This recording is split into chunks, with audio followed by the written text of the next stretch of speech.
So first, I know we brought it up earlier, and we'll just go right into it now on the salt cap deduction. So part of this bill is that it raised the salt cap to 40,000 starting in 2025, this current year that we're still in, that we still have 6 weeks left uh, in the year. This one was not a permanent change, so there's some increases that are going to occur over the next multiple years, and then it's going to go back to the 10,000 cap in 2030 as it sits now.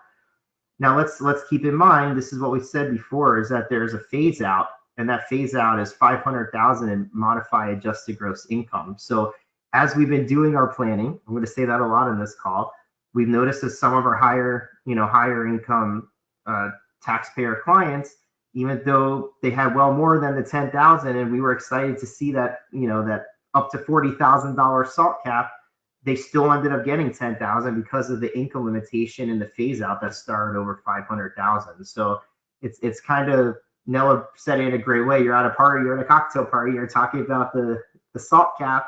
It doesn't necessarily mean it's still going to help you or not. Yeah, and I have a couple of points to add here. When the Tax Cuts and Jobs Act, Lonnie, when that was passed back in 2017, and they put the $10,000 cap, one of the strategies for, high net worth folks was to create, multiple entities that can run up the $10,000 cap.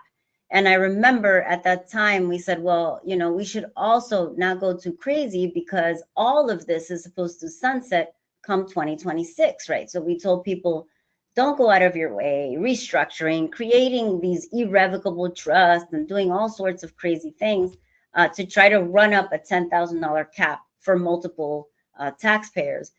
So here we are again. Now we have a $40,000 cap that will be expiring in 2030. So I will then repeat, right? So you have to be careful.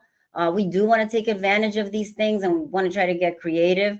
But if we do these things and then the laws revert back to what they were, what did we really accomplish?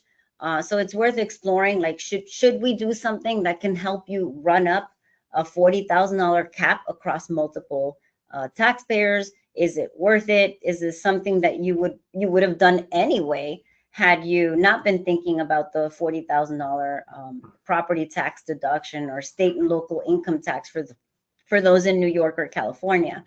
And the other thing I remember, I'd done a presentation with the AICPA, Lonnie, and one of the things I did is I wanted to model this. Like, I wanted to model what the benefit would be. And what I found is that even though it appeared somebody was going to get the higher state and local tax deduction, because of the type of income they had, it actually threw them into the alternative minimum tax system. That's a word that we probably haven't talked about in ages, because effectively, to me, the Tax Cuts and Jobs Act was a way to just leave the AMT system in place, right? They got rid of state and local tax deductions. They got rid of miscellaneous itemized deductions. And what is that? That was AMT. So what I'm finding is that when someone is eligible for this higher deduction, we're seeing the AMT come back. So again, we're not bringing the best news, but for some people, it will make a difference. Yeah, I actually saw that on a tax plan the other day now, and it was, you have to take a double look, because where did this come from, right? Is this right? Is there a mistake? And you start calculating, going through, like, oh, here you go. This is why. Forgot about AMT. Yeah, Everyone forgets. It's like what is that number? Some other high level points here to mention. Again, starting next year is an increase in the state and gift tax exemption to 15 million. And again, this is smart to think about just dealing with the generational wealth transfer and thinking of, almost like we say, you have to think 10 years into the future this year almost, or 5 years into the future. We're not just looking at next year. And I was going to say something. You said the word permanent a few times. And I just want to qualify that word, because it is permanent in that it doesn't have an expiration. But we all know that we have one of the phrases we use when we go through our investment strategy is that the only constant and the only thing that we can count on for sure is that there will be change. So what we're saying is that with this permanent bill, it is permanent until potentially there's a change in administration that decides to change the laws. But what I will tell people is that just because it has been made permanent and it's going up, right? Now we're at 13 million nine, right? So say about 14 million, and it's going up to 15. What this should tell you to do is that we should do something if you're in that kind of cusp of having a taxable estate. We just don't have to rush to do it. So, and for those folks that have already done trust planning, they have room to do a little bit more. And I always encourage people that if you're already there, if you already have, you've been blessed, you have a taxable estate, go ahead and always try to maximize those gifts, because what you're doing is you're shifting the future growth of those assets. So it doesn't mean we not do anything. It just means we have time to do it. We don't have to rush. Yeah, and just to finish on that, just with all these other things, it just starts with a conversation. Let's just talk about it.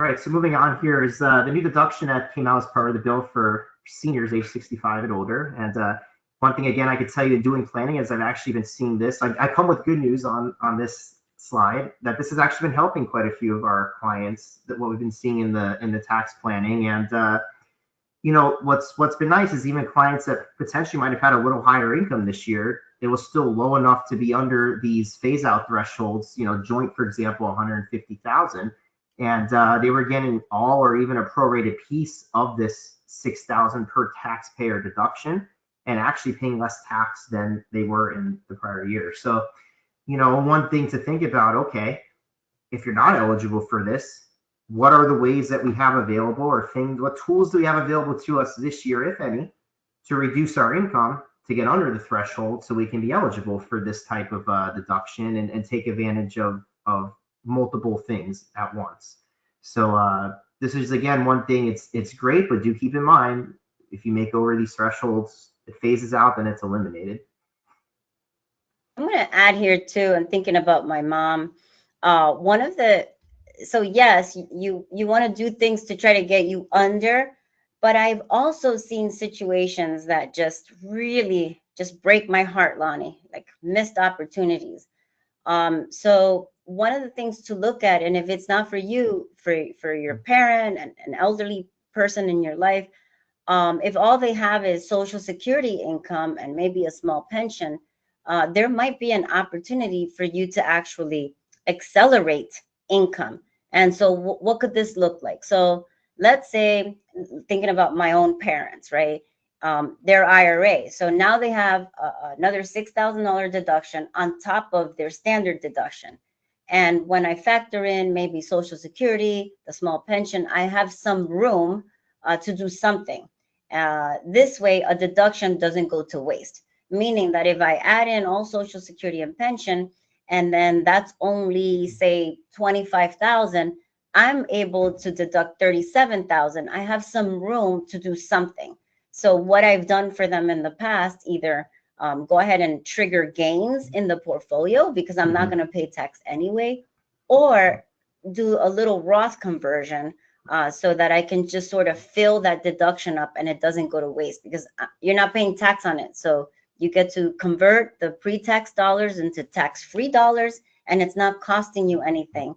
Eventually, if they don't use it all, it'll go down to their children. And we all know that all those rules have changed. We're not going to go into that, but it is just a smart strategy that if our parents or any person has room between the income and that standard deduction plus the senior deduction, you can do something with that gap. Yeah, we've taken on a couple clients even recently in that exact situation, gains, in a taxable portfolio on purpose, and they didn't pay tax on the gains, but we were able to take those gains. So it was a good way to balance. So it there sometimes presents opportunities, even if they're not right in front of you. You got to think outside the box a little bit. All right, so moving on here, I guess another positive slide in a row here for those of us that are not able to itemize deductions, but still want to have some deduction for charity. there's actually going to be starting in 2026 above the line charity deduction. And I don't know if you recall, they did this, I guess it was more than a few years ago now with much lower thresholds, but now it's $1,000 up to for a single and 2,000 for a joint filing return. So even if you don't itemize, you still might be able to take advantage of some of those charitable donations that you do during the year. Yeah, and I will say this because I was speaking on this same topic earlier this morning, and what somebody understood in the audience was that that's a number that you can just deduct. That is not the case. You actually have to make the donation. It's not, oh, and this is a new deduction, I'm just gonna go ahead and put it here. I'm not gonna bless that. Me either. You actually have to make a deduction. It has to be in cash. It cannot be stock.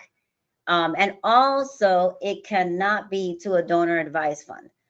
So just keep that in mind. It has to be to like a ultimate charitable organization, Registered nonprofit, organization. you name it. So yeah, I just want to reiterate that that's not just a number that you can just put there. You actually do have to make the donation, and make sure you have those acknowledgement letters. They're getting stricter about those acknowledgement letters. And I like to remind people, I am not the IRS. I'm not auditing you, but if you put a number on the return, you want to make sure that you have all the documentation to substantiate that in case they come knocking. This way, you're not scrambling, because those acknowledgement letters have to be dated before you file the return.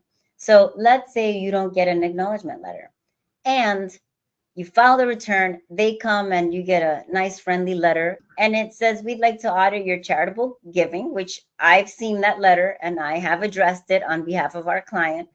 And they want to see all the acknowledgement letters. They're going to see that, is the date on the letter prior to you filing the return. If it's after the fact, they actually have the right to disallow it. And that would be a shame that we just lose a deduction because we didn't get, an administrative thing in our files.